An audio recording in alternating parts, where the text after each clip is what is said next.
In the middle of nowhere, nestled under a big blue sky, sat a little town called Dry Gulch.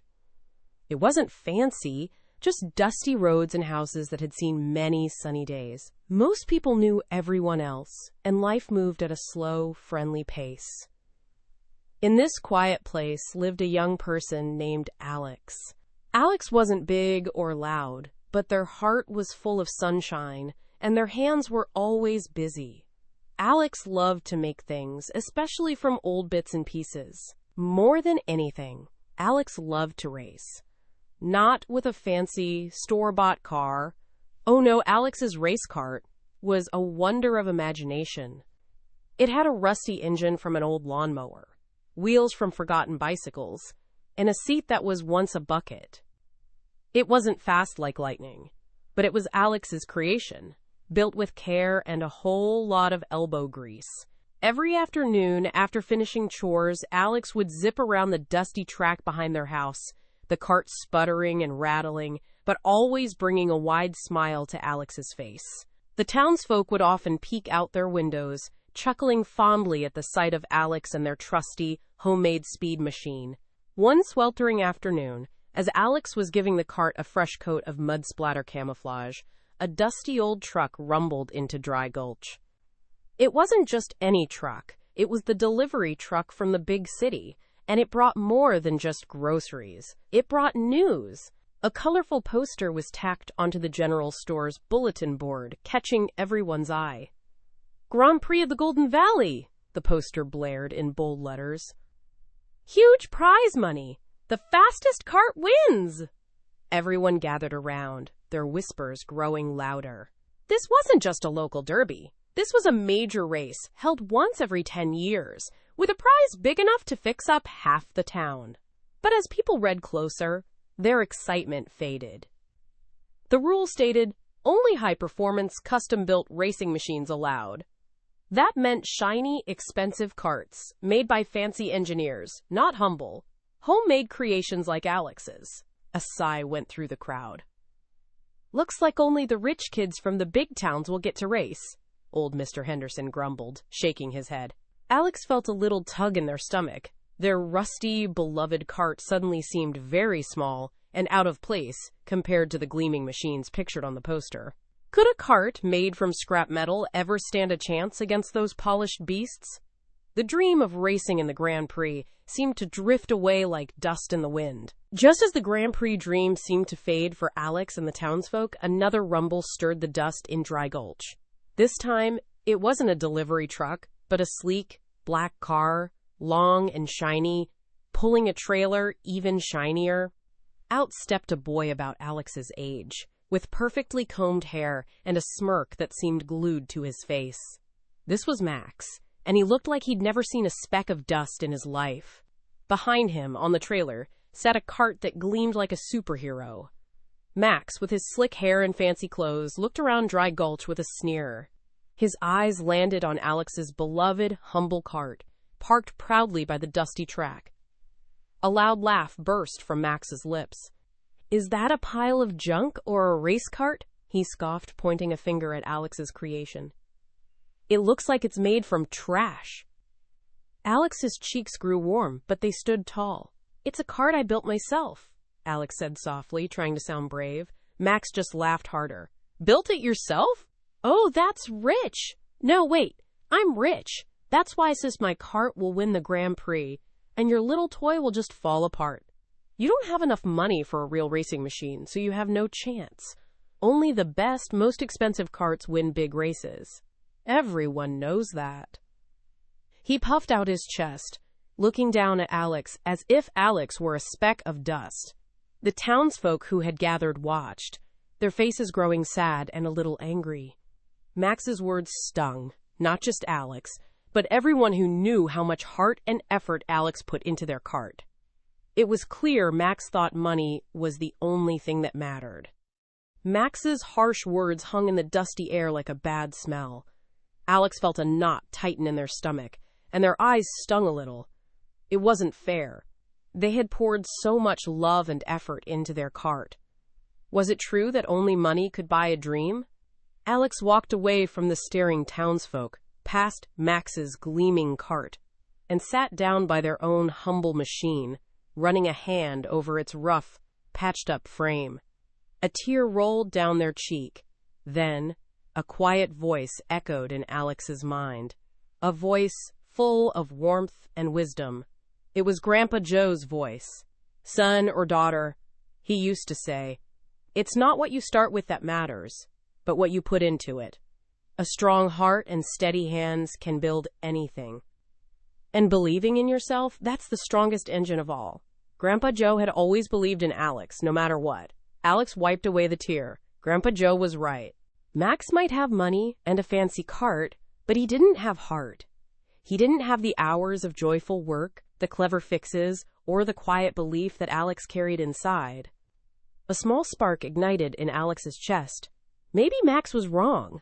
Maybe Alex did have a chance built on something much stronger than gold. With Grandpa Joe's words ringing in their ears, Alex felt a new fire in their belly. Max's sneers wouldn't stop them. Alex knew their cart wasn't fancy, but it could be smart.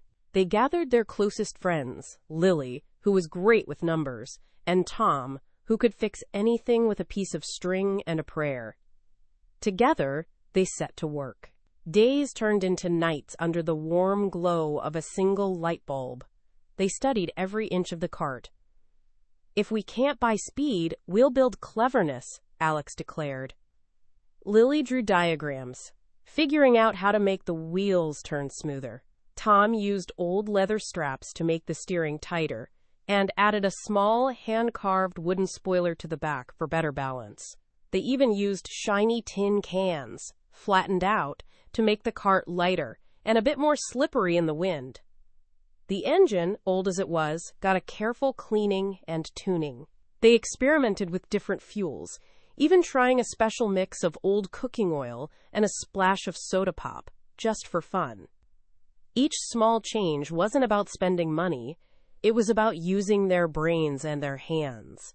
The cart slowly transformed, not into a shiny new machine, but into a patchwork masterpiece of ingenuity and friendship, brimming with hidden cleverness. As Alex and their friends toiled away, the news of their hard work spread through Dry Gulch faster than a tumbleweed in a strong wind. People saw the light burning late in Alex's shed, heard the clanking and whirring, and knew Alex wasn't giving up. They also saw Max, who spent his days boasting about his expensive cart and how he would crush everyone. He never offered a kind word, only sneers. The difference was clear as day. The townsfolk, who had always loved Alex, now felt a deep sense of pride and a fierce wish for them to succeed. Old Man Fitzwilliam, who ran the general store, started leaving out extra bolts and springs for Alex to find. Mrs. Gable baked Alex fresh cookies every afternoon, saying they were brain food. Even the shyest kids would gather around Alex's shed, offering quiet cheers and words of encouragement. Dry Gulch wasn't just watching anymore. They were a team.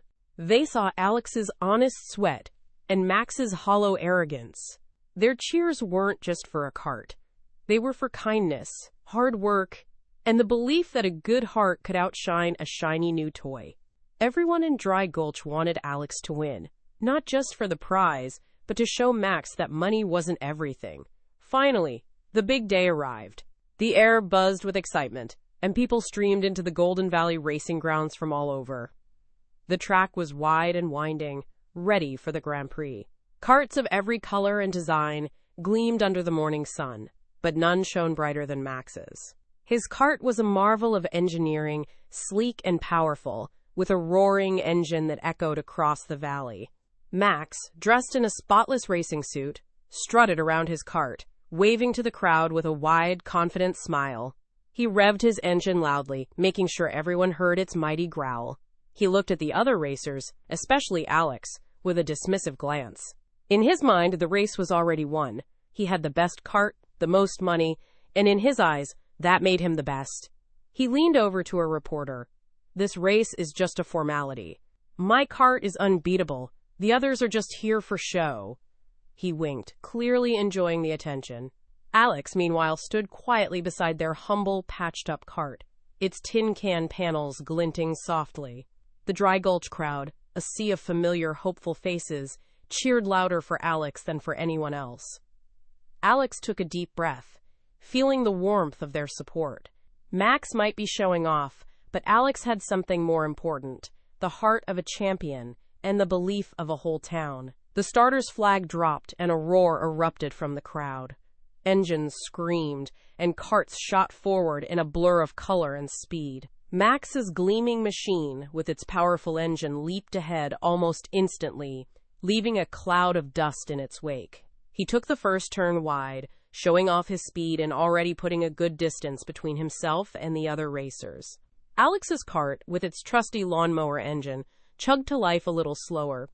It wasn't built for explosive starts. Alex pushed the pedal, but the cart seemed to hesitate, sputtering a bit before finding its rhythm. A wave of disappointment rippled through the Dry Gulch cheering section.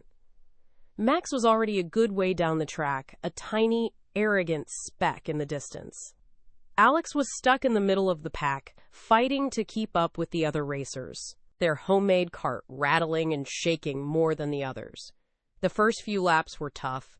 Alex tried to keep calm, but seeing Max so far ahead made their heart pound. The other carts, all sleek and factory-made, whizzed past, forcing Alex to weave and dodge. It felt like their little cart was swimming upstream against a strong current. The grandstands roared for the leaders, and only a small pocket of cheers from Dry Gulch kept Alex going, their voices a comforting beacon in the whirlwind of the race. Alex knew this wouldn't be easy. Feeling the initial struggle, Alex closed their eyes for just a quick second in a flash. While Alex was busy driving smart, Max was busy being Max. He was so far ahead, he thought he couldn't lose. Instead of focusing on the track, he started waving to the crowd, blowing kisses, and even turning his head to smirk at the racers far behind him. He wasn't looking at the road, but at the cheering people and the cameras. There was a tricky, tight turn up ahead, one that Alex had practiced hundreds of times in their mind. It had a patch of loose gravel, a tiny detail only a very careful driver would notice. Max, blinded by his own pride and sure of his cart's power, sped into the turn too fast. He didn't slow down enough, his eyes still half glued to the grandstands. Suddenly, his gleaming cart hit the loose gravel. Max's tires spun, squealing loudly. The cart swerved wildly, almost hitting the barrier. He had to jam on his brakes, losing precious speed and control. The crowd gasped. Max wrestled with the steering wheel, his perfect hair now a mess, his confident smirk replaced by a look of shock and anger. He had made a big mistake, all because he thought he was too good to pay attention. Just as Max's cart spun and slowed, Alex, who had been patiently working their way through the pack, saw it. The opening. It was small, a tiny gap between Max's struggling cart and the inner edge of the track, right past the gravel patch. This was the moment. All those hours of practice, all those clever fixes, all the belief from Dry Gulch surged through Alex. With a deep breath, Alex gripped the steering wheel tight. They aimed their patched-up cart for the narrow space. The little engine roared louder than it ever had before, finding a burst of power Alex didn't know it possessed. The wheels, carefully smoothed by Lily's calculations, held firm. Tom's tight steering kept the cart on a perfect line. In a flash, Alex's humble cart darted through the opening. Max, still wrestling with his steering, looked up just as Alex's cart zoomed past him, a blur of rusty metal and determination. His eyes went wide with disbelief. The crowd erupted. A deafening cheer rose from the Dry Gulch section, spreading like wildfire through the entire grandstand. No one, not even Max, had expected this. The underdog, the kid from the dusty town with the homemade cart, was now in the lead. With Alex now in the lead, the roar from the crowd grew even louder, a wave of sound that pushed them forward. Max, red-faced and furious, tried to catch up, pushing his powerful cart to its limits. But Alex wasn't just fast, they were smart. They remembered every bump, every curve, every dusty shortcut from their endless practice laps in Dry Gulch. Their little cart, light and nimble, danced around the track, holding its position. The last lap bell rang, its sound almost lost in the cheers. Alex glanced back quickly. Max was gaining, but Alex had a plan. Coming into the final stretch, Alex hugged the inside of the track, taking the shortest path possible. The engine, though old, gave one last valiant sputter, pulling them toward the finish line. Max, desperate, tried to cut Alex off, but it was too late. Alex crossed the finish line first. A huge checkered flag waved wildly, signaling the end of the race. The sound from the crowd was deafening, a mix of shouts, whistles, and applause. People from Dry Gulch jumped up and down, hugging each other, tears of joy streaming down their faces. Alex, breathless and beaming, had done it. They had won the Grand Prix. Max pulled his shiny cart to a stop, not far from the finish line. He sat there, stunned, his face pale beneath the dust. He had been so sure, so certain that his money and his fancy machine would guarantee a win. How could a simple, homemade cart, driven by someone he had laughed at, possibly beat him? He watched as Alex was surrounded by cheering friends and townsfolk, a true hero. Slowly, Max climbed out of his cart. The cheers for Alex felt like a rumble in his chest, not angry, but loud and joyful. He saw Alex smiling, not a boastful smile, but one of pure happiness and thanks. He looked at Alex's cart, no longer seeing a pile of junk, but a testament to cleverness and hard work. All his life, Max had been told that money bought everything. Today, he saw with his own eyes that it didn't buy heart, skill, or the love of a community. A small, unfamiliar feeling stirred in Max's chest. It wasn't anger anymore, but something like shame, mixed with a tiny bit of respect. He realized how unkind he had been, how wrong he was to judge Alex just because they weren't rich. Maybe, just maybe, there was more to winning than having the most expensive things. When it was time to collect the grand prize, Alex stood on the winner's podium, holding the giant trophy. The crowd cheered once more, but Alex looked out at the faces of their friends and the townsfolk of Dry Gulch. This wasn't just Alex's win, it was their win. This prize, Alex said, holding up the check for the huge sum of money, isn't just for me, it's for all of us. A hush fell over the crowd as Alex continued. We're going to use this money to fix up our town. We'll get new supplies for the general store, repair the old bridge, and make sure everyone has what they need. Alex smiled, a genuine, warm smile. Because what matters most isn't how much money you have, but how much you care for each other. Hard work and kindness. Back in Dry Gulch, the celebration was unlike anything the little town had ever seen. Banners made from old bedsheets fluttered in the breeze, proclaiming, "Alex, our champion," and "Hard work wins." Mrs. Gable baked so many cookies. There was a mountain of them on the general store counter. Old Man Fitzwilliam strung up fairy lights all around the town square, making it sparkle like 1,000 tiny stars. Everyone gathered, laughing and sharing stories of the race. Alex, surrounded by their proud friends and neighbors, felt a warmth that was better than any trophy. They weren't just a racer, they were a hero, an underdog who showed everyone that dreams aren't bought, they're built with grit and a good heart. Even Max, looking a bit shy, came to the celebration. He quietly walked up to Alex. "You know," he mumbled, looking at his shoes, "your cart, it was really good. And you're a really good driver." It wasn't a big speech, but for Max, it was a huge step. Dry Gulch glowed with pride, not just for the prize money that would help them, but for the lesson learned. Alex had proven that kindness, cleverness, and hard work could beat wealth and boastfulness any day. The little dusty town had found its champion, and their story would be told for years to come.